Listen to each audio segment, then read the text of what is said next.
Assalamualaikum warahmatullahi wabarakatuh.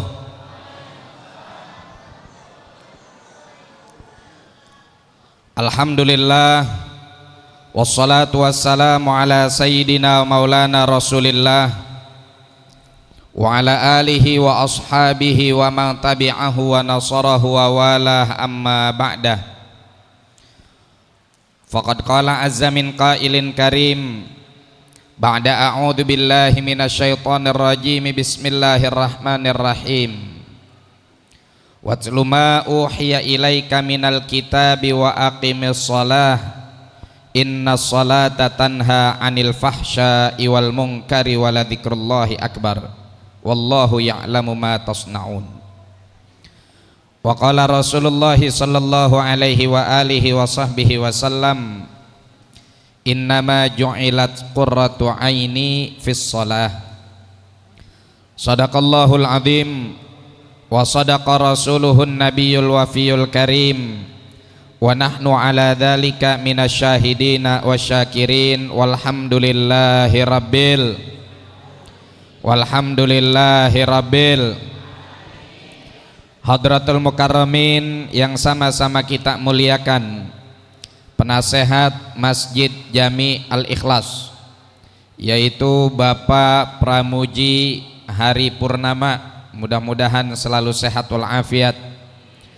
Juga yang sama-sama kita muliakan Ketua DKM Masjid Jami Al-Ikhlas beserta seluruh jajarannya, Bapak Ustadz Ihsan, para tokoh masyarakat, guru kita Al-Ustadz Firdaus, dan juga Bapak RW kita Bapak Dr. Andas Ahmad MM, guru kita Al-Ustadz Ahmad Ramdhani, dan juga seluruh jamaah kaum muslimin wal muslimat, bapak-bapak, ibu-ibu, kaula muda, serta adik-adik sekalian, yang mudah-mudahan kita semua yang hadir pada malam hari ini senantiasa berada di bawah naungan kasih sayang Allah Subhanahu wa ta'ala, amin ya rabbal alamin. Juga tidak lupa yang kami hormati Ketua Majelis Taklim Muslimat, mohon maaf ketinggalan ini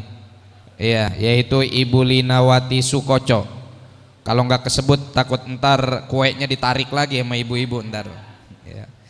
Bapak Ibu sekalian yang dimuliakan oleh Allah Subhanahu wa ta'ala, alhamdulillah masjid kita udah semakin bagus, masjid kita sudah semakin aktif. Dulu pertama kali kesini saya kalau nggak salah dibawa untuk menaklukkan Geraha Teluk Jakarta itu tahun 2007. Pertama kali kalau nggak salah 2007 atau 2010 gitu. Pertama kenal beliau kalau nggak salah 2005, itu masih di Nolegok ya. Begitu beliau hijrah ke sini, pertama kali saya datang ke sini itu pada saat itu khutbah Idul Adha. Datang khutbah Idul Adha belum ada ini masjid. Sekarang kita ngelihat perkembangan masjid yang sebegini bagus, kita teringat apa yang tadi dibaca oleh qari kita, bahwa Allah Subhanahu wa ta'ala ketika menceritakan kepada hamba-hambanya tentang Isra wal Mi'raj, yang disebut bukan nama kotanya, Subhanalladzi asra bi abdihi lailan minal masjidil haram. Masjidil Haram adanya di mana, Bu? Ibu, Bu, tenang aja, malam hari ini insya Allah nggak lewat dari 9:30 pengajian udah selesai. Saya tahu ibu-ibu kalau malam minggu kemalaman takut besok pagi nggak bisa senam. Masjidil Haram adanya di mana, Ibu? Di kota Makkah. Minal Masjidil Harami ilal Masjidil Aqsa. Masjidil Aqsa adanya di mana, Pak? Pak, di Palestina. Kenapa enggak disebut min Makkah ila Palestin? Kenapa enggak disebut dari kota Mekah ke kota Palestina itu perjalanan Isra wal Mi'raj? Tapi yang disebut di dalam Al-Quran adalah nama masjidnya. Di sini para ulama bilang bahwa keberkahan, kemajuan, kesejahteraan, dan kedamaian satu lingkungan, kedamaian satu komunitas, kedamaian satu perkumpulan itu tergantung bagaimana masjidnya. Maka Rasulullah Shallallahu Alaihi Wasallam waktu hijrah dari kota Mekkah ke kota Madinah, sampai di Madinah yang Rasulullah cari itu bukan hotel. Yang Rasulullah cari bukan kafling tanah untuk bangun rumah. Kalau kita nih hijrah dari mana-mana datang ke Tangerang, ada yang datang dari Tegal, ada yang datang dari Semarang, ada yang datang dari Surabaya, ya. Ini saya yakin rata-rata yang ada di Geraha Teluk Jakarta ini bukan orang asli Pasar Kemis. Iya enggak? Begitu datang dari kampung halaman mau kemana? Saya mau ke Tangerang. Pasti pertama yang dihubungi kawan yang ada di Tangerang, tolong dong cariin tempat tinggal. Oh ada nih Geraha Teluk Jakarta. Masya Allah aksesnya sekarang luar biasa. Udah jadi kota metropolitan, ya, deket ke laut. Kalau mau jalan-jalan hari Minggu bisa main ke pantai, cuman nggak boleh masuk ke laut, lautnya udah dipagar. Nggak boleh main ke laut, lautnya udah dipagar. Hebat itu, saya salut sama orang situ. Nelayannya kok bisa patungan buat masang pagar dari bambu sampai 30 km. Padahal patungan buat Isra Mi'raj aja kadang-kadang susah. Ya, itulah orang kalau udah dolim apa juga dijadiin alasan sama dia. Itu yang pertama kali kita cari. Kita punya duit, kalau bisa kita sewa hotel, Hotel nggak ada, udah selesai, kita nggak mungkin di hotel mulu. Pertama kali datang ke Tangerang, pertama kali datang ke Jakarta, kalau langsung masuk hotel bintang 3 aja sehari 450.000, kalau udah seminggu udah lumayan.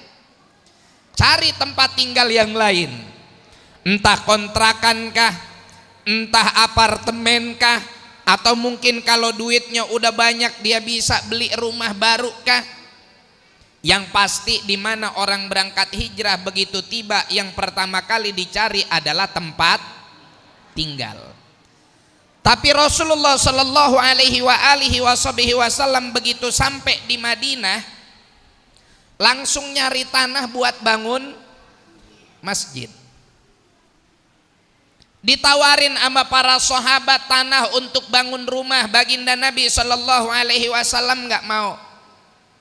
Akhirnya beliau perintahkan untanya untuk berjalan, dan Rasulullah bilang bahwa tempat yang akan saya gunakan haitsu yabrukul jamal, di mana di situ onta saya berhenti, maka tanah itu yang akan saya bangun.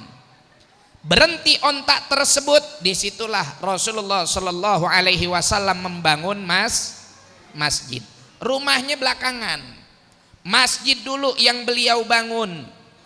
Di masjid itu Rasulullah Shallallahu Alaihi Wasallam melakukan aktivitas ibadah mahdoh, ibadah yang langsung hubungan antara hamba dengan Tuhannya, sekaligus ibadah ghairu mahdoh, ibadah sosial. Rasulullah Shallallahu Alaihi Wasallam di masjid ngumpulin para sahabat, ngaji di masjid, melakukan strategi perang di masjid, membahas tentang kemaslahatan umat di masjid, bagaimana memajukan ekonomi umat di masjid. Maka masjid menjadi pusat peradaban yang telah diajarkan oleh baginda Nabi Muhammad Sallallahu Alaihi Wasallam. Maka majunya suatu komunitas, majunya suatu daerah, majunya suatu kawasan tergantung bagaimana masjidnya. Ustadz, saya ngelihat perumahan-perumahan elit bahkan kadang-kadang enggak ada masjidnya, tapi penduduknya kaya-kaya, sejahtera-sejahtera. Bapak datang ke Green Lake City, susah nyari masjid di situ. Tapi masya Allah, yang datang, yang masuk mobilnya Ioniq, yang masuk mobilnya Mercedes, yang masuk mobilnya BMW. Sekalinya yang datang ke Geraha Teluk Jakarta BMW bukan merek dari Jerman, BMW bajai merah warnanya. Itu bisa maju padahal nggak ada masjid. Jawabannya sederhana jamaah sekalian. Kemajuan satu lingkungan bukan hanya dilihat dari bagaimana materinya, tapi majunya suatu lingkungan adalah bagaimana hubungan spiritual dia dengan Allah Subhanahu wa ta'ala. Nggak cukup kalau cuman hanya sekedar materi doang mah, tapi bagaimana memajukan satu kebangsaan, memajukan satu wilayah, memajukan setiap individu. Yang harus diperhatikan juga adalah hubungan spiritual dia dengan Allah Subhanahu wa ta'ala. Karena orang sehebat apapun materinya, kalau dia nggak punya hubungan spiritual yang baik dengan Allah, maka hartanya hanya akan menjadi satu peninggalan yang nggak bisa nyelamatin dia di akhirat nanti. Kata Allah dalam Al-Quran, wailul likulli humazatil lumazah alladzi jama'a malau wa'ad dadah. Celaka bagi para lumazah humazah. Siapa humazah lumazah? Tafsirnya beda-beda. Ada yang bilang humazah dan lumazah itu artinya adalah orang yang suka ngegosip. Itu kata Allah dalam Al-Quran, orang yang suka ngegosip celaka. Adanya di neraka humazah. Makanya ibu-ibu yang udah masuk pengajian muslimat udah nggak boleh ngegosip. Akhirnya kata yang belum ngaji, kalau gitu saya nggak usah ngaji dah, biar saya bisa ngegosip. Nah, ini pola pikir yang salah, ya. Justru kita ngaji biar kita tahu hukum, biar kita tahu mana halal haram. Udah hadir ke masjid, udah hadir ke majelis taklim, udah jangan lagi ngegosip. Apalagi gosip-gosip dijadiin sebagai bahan untuk ngapain? Untuk belanja sayuran. Enggak seru kalau belanja sayuran kagak sambil ngegosip. Enggak seru kalau belanja enggak sambil ngegibah. Enggak seru kalau seandainya senam pagi hari Minggu kagak ada materi yang dibahas. Sebelum senam udah muqaddimah duluan. Bu Tuti, tahu berita terbaru enggak? Berita apa Bu? Oh no, Ibu Sri. Ibu Sri yang mana ya? Tuh yang rumahnya di gang sebelah situ pojokan. Kenapa emang? Suaminya nggak pulang-pulang. Suaminya nggak pulang-pulang. Kesian tahu sendirian aja. Tapi dia sama suaminya nggak pulang-pulang juga, handphonenya ganti mulu. Ya. Sambil belanja sayuran. Wailul likulli humazatin lumazah. Tapi sesungguhnya Allah Subhanahu wa ta'ala menjelaskan sendiri apa arti humazah dan lumazah. Apa artinya? Alladzi jama'a malan, mereka yang ngumpul-ngumpulin harta, wa'addada, dan enggak pernah lupa untuk selalu menghitungnya. Alladzi jama'a malan wa'addada, orang ngumpulin harta dia hitung-hitung terus. Kenapa bisa celaka? Karena dia punya pikiran yahsabu anna malahu akhlada. Dia beranggapan bahwa harta yang dia kumpulkan, harta yang dia cari, harta yang dia masukin ke deposito, harta yang dia investasikan, itu bikin dia hidup kekal dan abadi. Orang yang punya spiritual yang kuat dengan Allah Subhanahu wa ta'ala, orang yang punya hubungan yang intens dengan Allah Subhanahu wa ta'ala, itu enggak punya anggapan bahwa harta dapat mengkekalkannya. Kenapa? Kata Rasulullah sallallahu alaihi wasallam, yatba'ul mayyita thalatha. Yang ngikutin orang sudah meninggal ke kuburan tuh 3. Ahluhu wa maluhu wa amaluhu. Keluarganya, hartanya, dan juga amalnya. fayarji'u ithnani wa yabqa wahid. Yang dua udah selesai masuk ke liang lahat pulang, yang tertinggal cuman satu. Yang mana yang pulang? Ahluhu wa maluhu, keluarganya dan juga hartanya. Wa yabqa amaluhu, dan yang tinggal bersamanya hanya amalnya. Ibu, ibu sayang gak sama suami? Sayang gak sama suami? Bapak, Pak, sayang gak sama istri? Walah, masa? Waduh, di sini ngangkat love. Nggak taunya bininya pulang duluan, suaminya begadang di pos satpam. Ditanya pagi-pagi, papa kok belum pulang, kemana, lihat ada nggak di pos satpam? Dilihat udah nggak ada, telepon jawab, video call udah nyampe di Kohod lagi mancing. Bapak sayang sama istri, Pak? Sayang. Sesayang-sayangnya bapak kalau bini bapak mati duluan mau nemenin di kuburan. Ayo yang tadi ngangkat love. Oh nyari lagi katanya, Bu. Ya. Ibu sayang gak sama suami, Bu? Sayang gak? Kok dibilang nyari lagi, Bu? Ibu sekarang jadi lemes bilang sayangnya ini. Sesayang-sayangnya ibu kalau suami ibu meninggal duluan, mau gak ikut masuk ke dalam kubur nemenin? Emang pernah ada itu wujud yang sejati dari kata-kata cintaku untukmu sehidup semati? Emang ada? Enggak ada. Yang ada adalah cintaku kepadamu sehidup sampai mati. Udah mati ya udah gue nyintain yang lain. Tuh. Enggak ada cinta sehidup semati, yang ada mencintaimu sepanjang hidup sampai mati. Ya kalau saya mati duluan ya masuk kuburan, kalau situ ya mati duluan ya saya kawin lagi kalau masih seger. Ya, nggak ada orang yang namanya saking sayangnya, saking cintanya. Jangan kata kita, romansa yang paling indah yang dituliskan di dalam sastra berbentuk novel, dikisahkan ada sosok namanya Romeo and Juliet. Tetap aja yang namanya yang satu udah mati, yang lain kagak mau nungguin di kuburan. Keluarga pulang, Pak. Kita punya keluarga pasti pulang. Bahkan kadang-kadang kalau kita punya tradisi ngajiin di kuburan, yang ngajiin bukan keluarga, orang lain. Keluarga nggak mau ngajiin di kuburan. Udah orang lain aja. Ini proyeknya Ustadz Fauzi dah.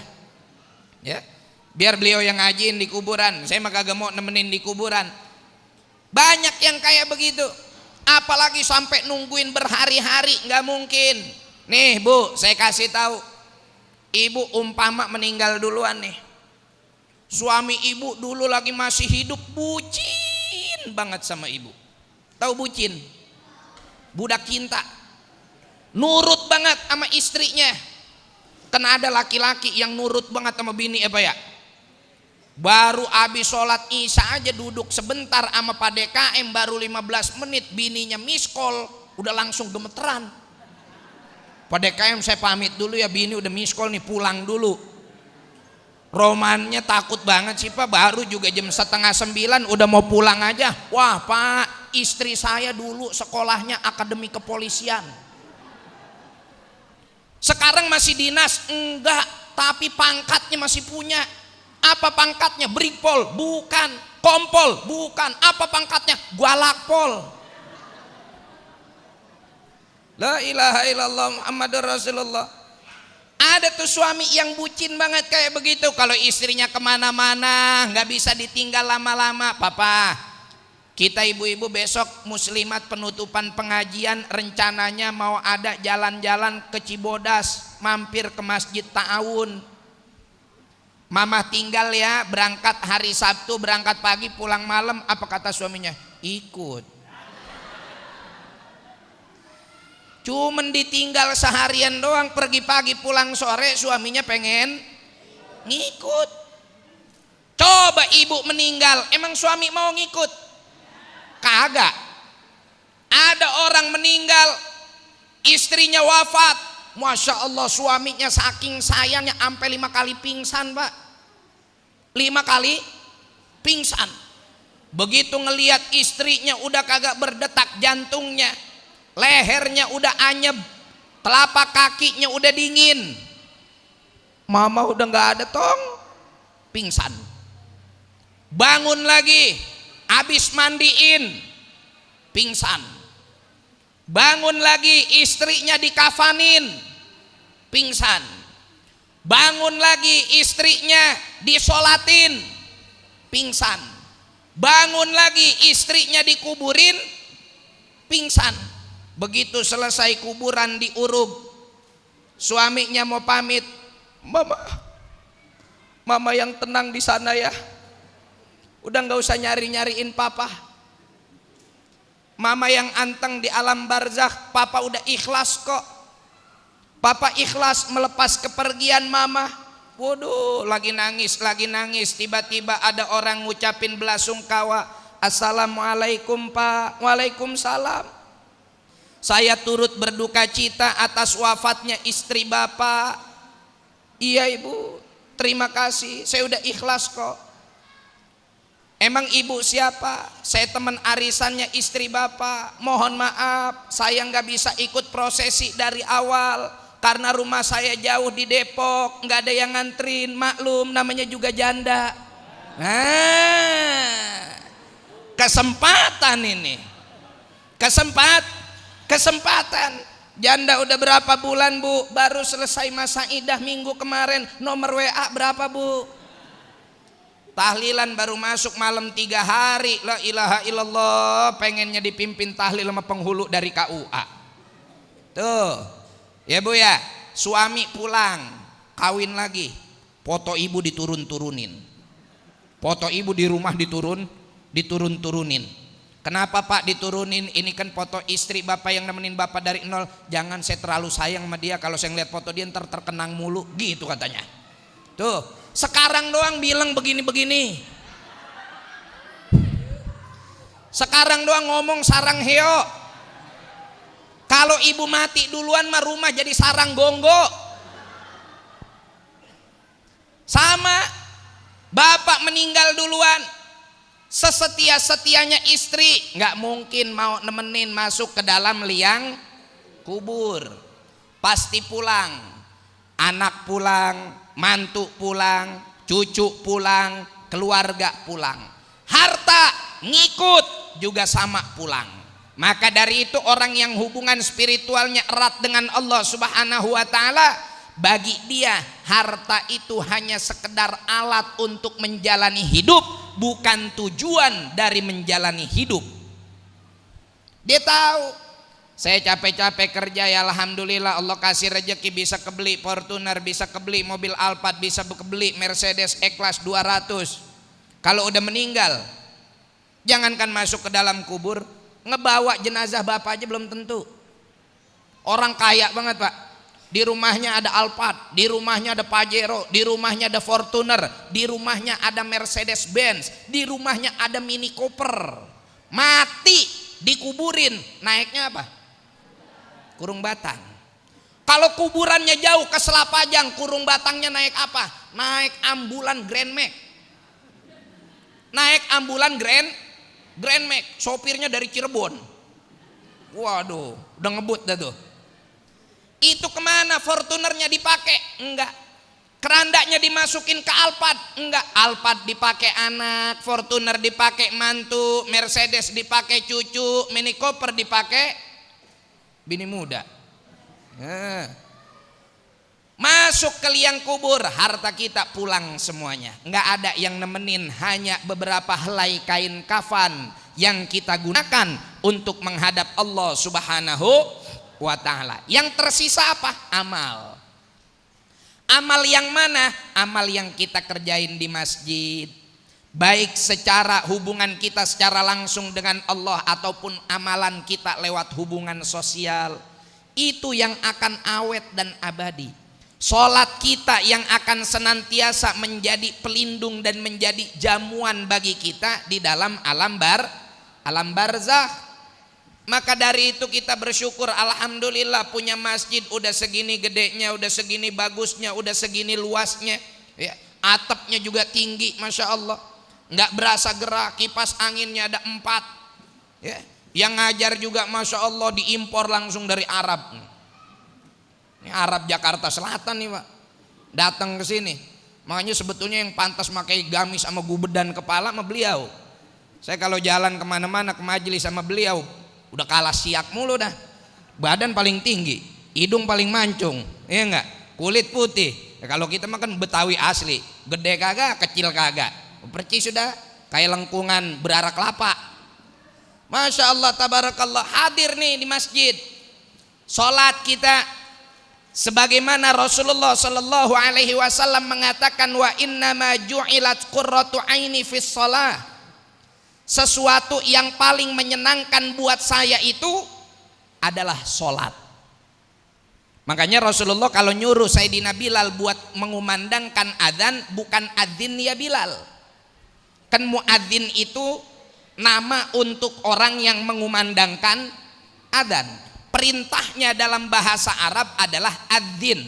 Adzana yu'adzinu ta'dzinan fahuwa muadzin wa dzaka muadzan. Adzin la tu'adzin, adzanlah kamu, bahasa Arabnya adzin ya fulan. Tapi Rasulullah nggak pakai kalimat adzin, Rasulullah pakai kalimat arihna biha ya Bilal. Hei Bilal, tolong hembuskan aroma yang semerbak mewangi dengan panggilanmu untuk melaksanakan sholat. Jadi kata Rasulullah, kalau Sayyidina Bilal lagi adzan itu nandain masuk waktu sholat tuh hati Rasulullah nyaman, hati Rasulullah tentram, seakan-akan beliau mencium semerbak mewangi. Kita kadang-kadang dengar suara azan sewot, buset, udah azan lagi aja. Perasaan gue tadi baru sholat johor.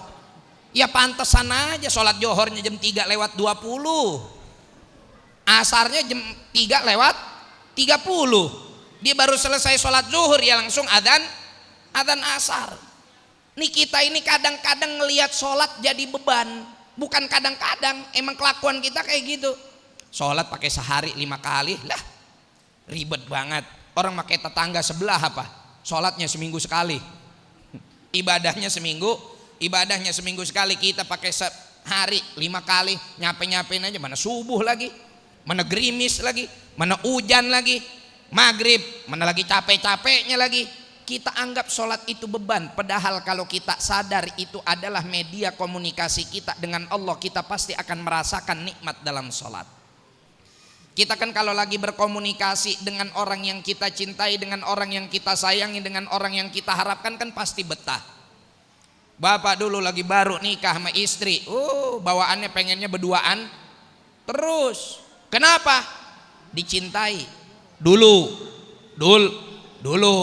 Ya enggak, kalau sekarang udah anyeban ya, jadi udah mulai beda. Orang kan begitu kadang kalau berumah tangga, lagi baru berumah tangga mah la ilaha illallah, kemana juga berdua terus, nempel mulu, udah kayak bekicot, kagak nggak terlepas. Kondangan juga bajunya kapelan, kondangan juga batiknya kapelan. Tahu batik kapel Pak?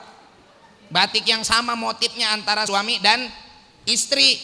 Suaminya ngomong sama istrinya, mama besok kita kondangan batiknya kapelan yuk. Iya papa siap, nih mama punya batik PGRI.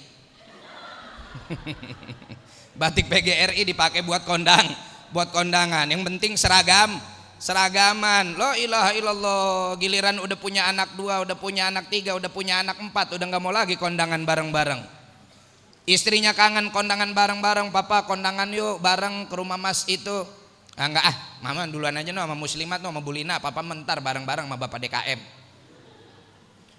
Pak bareng atuh, kita kan udah lama nggak kondangan bareng. Emang kondangannya di mana sih? Di Rajeg. Jauh udah mama, naik odong-odong.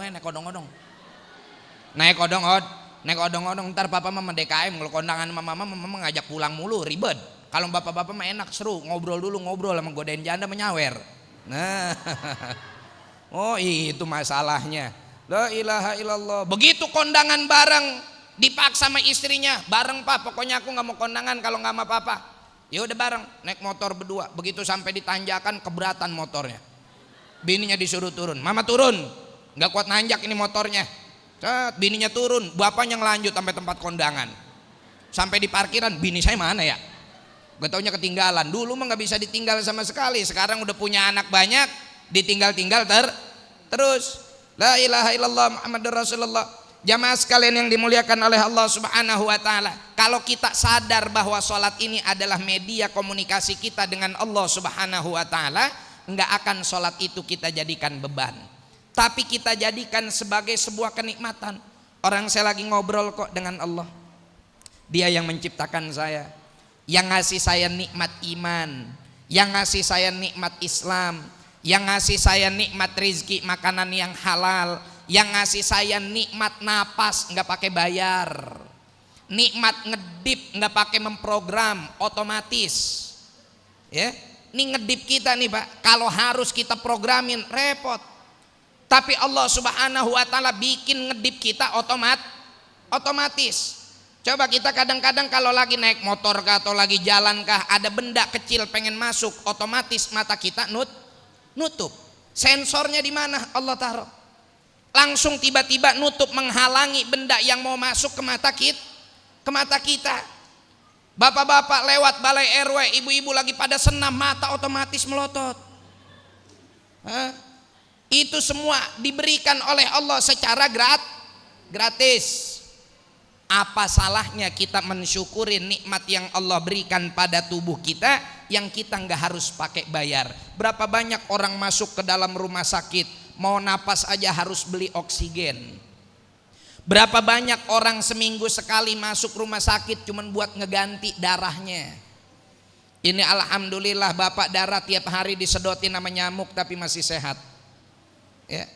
Tiap hari sirkulasi darah kita lancar, baik, bagus, dan Allah nggak pernah minta bayaran sama kita. Andai kata darah yang Allah ciptakan Allah bebankan kepada kita untuk kita bayar sebulan sekali, nggak usah gede-gede, 5.000 rupiah aja, pasti sulit bagi kita.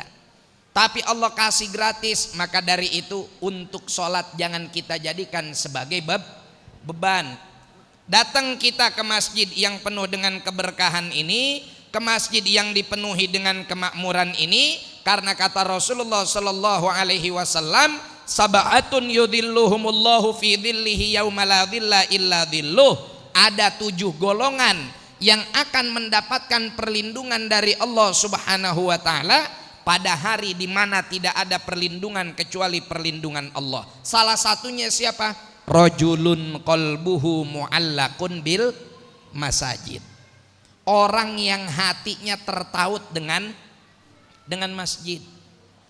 Ini kadang-kadang kita masjid lagi belum ada mah, masya Allah, musahainnya rajin banget. Keliling buat mintain amalnya rajin banget. Giliran masjidnya udah ada Jumatan,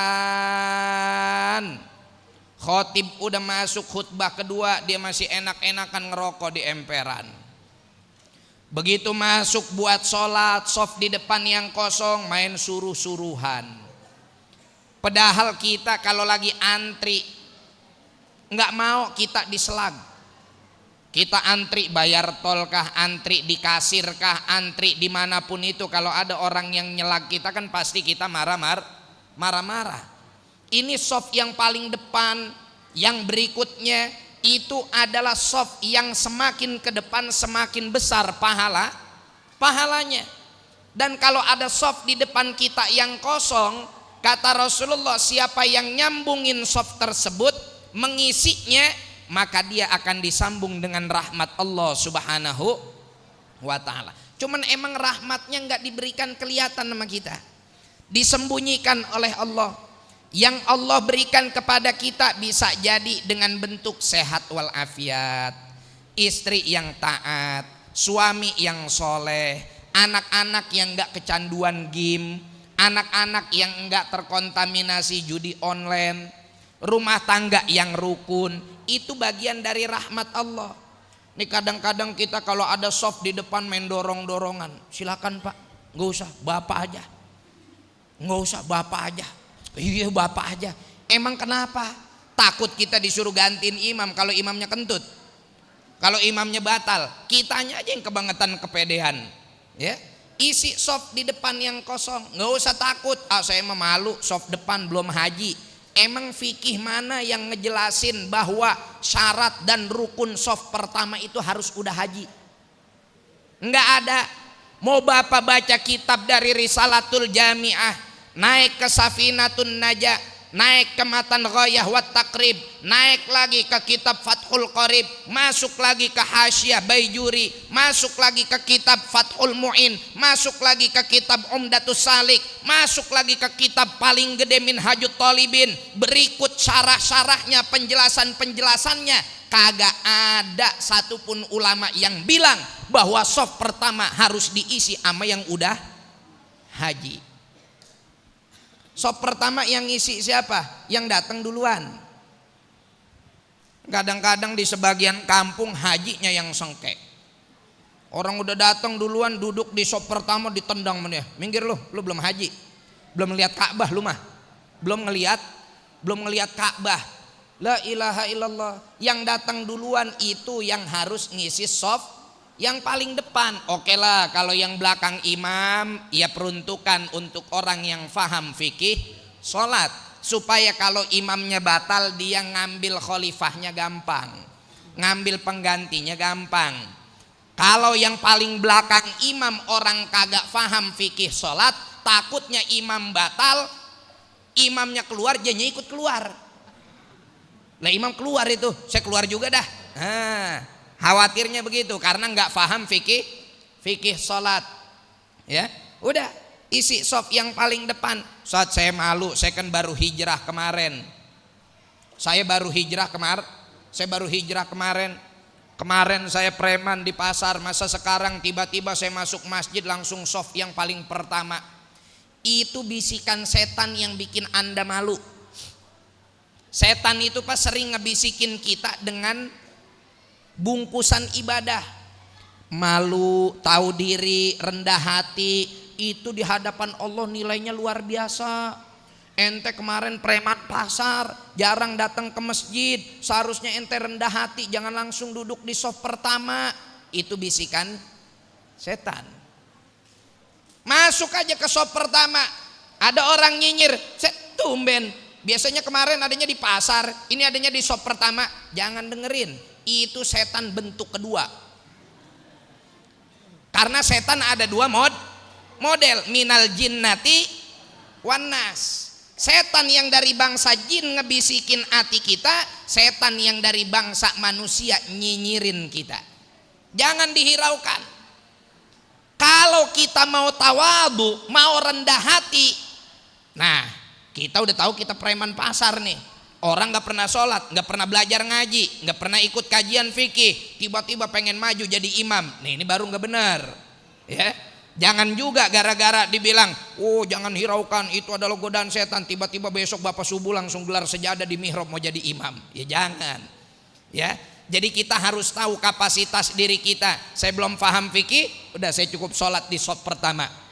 Pahala yang paling gede dalam soft yang paling belakang dengan imam. Tapi saya takut kalau imamnya batal, saya disuruh ngegantiin, saya nggak sanggup buat ngegantiin karena saya belum paham, maka saya rada minggiran dikit. Itu yang seharusnya kita tanam di dalam diri kita. Jangan kita sholat kadang-kadang ya Allah nggak Jumatan, nggak hari biasa, yang depan masih kosong, duduk di pojok, apalagi bawah kipas angin. Itu udah jadi tempat paling inceran tuh, ya, sama nyender dari tiang. Udah di tiang, tembok bawahnya, atasnya kipas angin.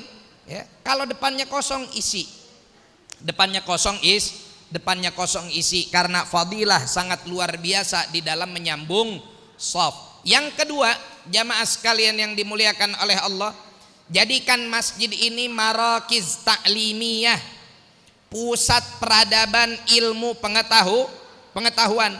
Makanya saya bersyukur sekali tadi dengar laporan dari Bapak Ustadz DKM, udah ada kajian rutin mingguan, termasuk gurunya impor dari Cipondoh, Masya Allah.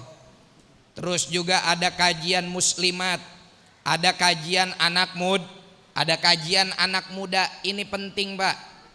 Ilmu itu harus kita punya, ya. Orang kalau bilang al adab fauqal ilim, adab itu di atas ilmu, bukan berarti Anda nggak ngaji terus Anda lantas langsung beradab, enggak.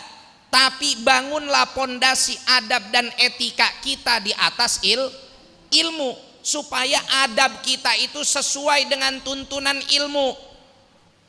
Di mana ada sesuatu yang dianggap adab tapi nggak ada pondasi ilmu, itu bukan adab tapi biadab.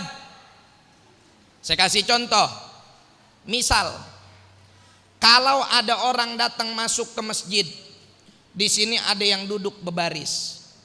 Andai kata saya tadi masuk langsung nyelonong, kagak salaman atu-atu, cuman ngasih isyarat doang begini, kira-kira Bapak nilai apa itu? Saya beradab nggak? Nah, mungkin sebagian bilang set belagu banget, main nyelonong aja.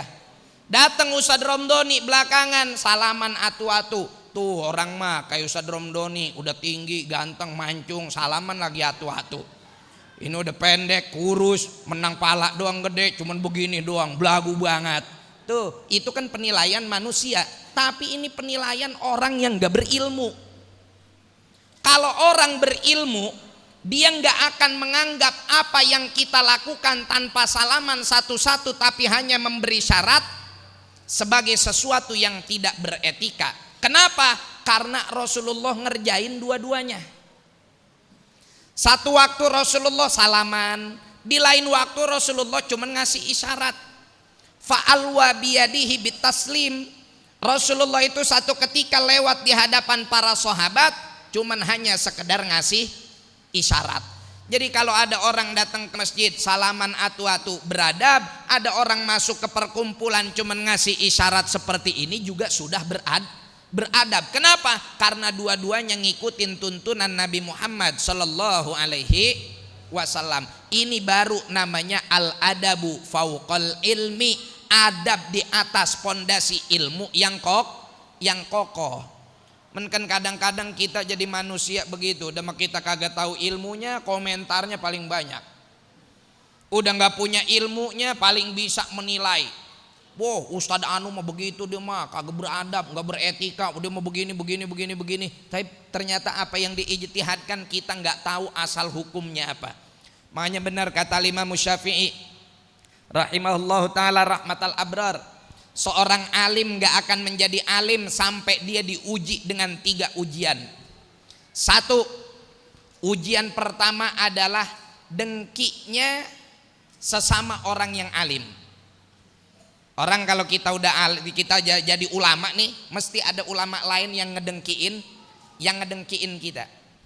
Yang kedua, i'tidaul aqran. Orang yang kita ajak malah justru jadi musuh kita. Yang ketiga, syatmul juhala, cacian orang-orang bodoh. Zaman sekarang banyak banget nih orang ngaji 5 tahun, 10 tahun, 15 tahun, 20 tahun di pesantren. Begitu keluar la ilaha illallah dikatain sama orang baru keluar dari got. Dinilai sama orang baru keluar dari pasar. Dihina sama orang yang gak pernah sholat. Sholatnya cuma Idul Fitri, Idul Adha doang. Idul Fitri juga sholat cuma buat flexing baju doang sama mukena. Tapi berani nyinyirin ulama, berani nyinyirin ustadzah, berani nyinyirin habaib, berani nyinyirin tokoh-tokoh agama. Begitu disuruh ngaji la ilaha illallah, jangan kata surah-surah yang lain, Fatihahnya aja berantakan. Begitu baca Fatihah bacanya alhamdulillahi rabbil ngalamin. Ngalamin apa ente? Nah, udah kalau kita nggak tahu ilmunya lebih baik kita diam. Kiai anu berijtihad kayak begini, saya mah nggak nyampe ilmu saya ke sono, daripada saya kesalahan mendingan saya diam lebih selamat, Pak. Kata Rasulullah, man kana yu'minu billahi wal yaumil akhir falyakul khairan au liyasmut.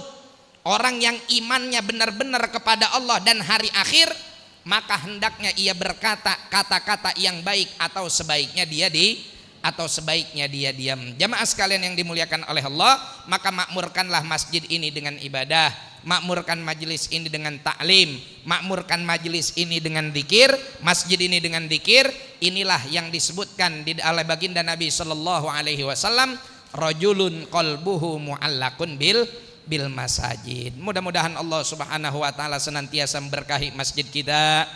Allah jaga para pengurusnya, Allah semangatkan dan juga berikan taufik inayah kepada seluruh penduduk kompleknya, biar masjid ini benar-benar menjadi masjid yang muammar, masjid yang dimakmurkan dengan ibadah, dengan ilmu, dengan zikir, bukan dimakmurkan dengan omongan-omongan duniawi yang tidak memiliki arti apa-apa. Sebagaimana janji saya sama ibu-ibu, nggak lewat dari, oh ini udah lewat 10 menit, pantasan udah banyak yang ngeliatin jam tangan, Ustadz katanya cuma sampai setengah 10, ini udah lewat 10 menit masih ngomong aja. Ya udah, daripada ibu-ibu ntar pada ngantuk, besok senam padang lenggut, mendingan kita akhiri sampai di sini. Kurang lebihnya mohon maaf. Wal afu minkum. Assalamualaikum warahmatullahi wabarakatuh.